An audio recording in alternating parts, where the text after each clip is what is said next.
Ano yung ginawa mo para 'di ba, makatayo? Meron bang nagtulak sa'yo na or nag-inspire sa'yo na tao na ito yung gawin mo? Or sarili mo lang? Sarili ko lang, Miss Tracy. Kasi ang pinaka-purpose talaga ng buhay ay bigyan din ng buhay yung mga nagmamahal sa'yo. Kasi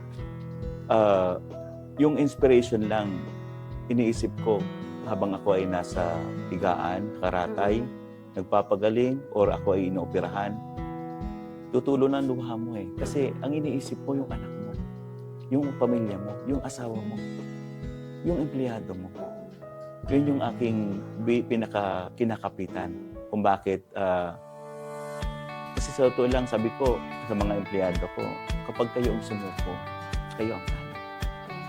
And kitang-kita naman sa inyo, sir, na hindi talaga kayo sumuko. At mas lalo pang dumami ang negosyo. Kahit nalugi, walang kita ng pandemic, di ba? Napalaki mo pa rin.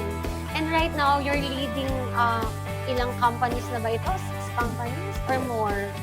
And ilang branches na rin.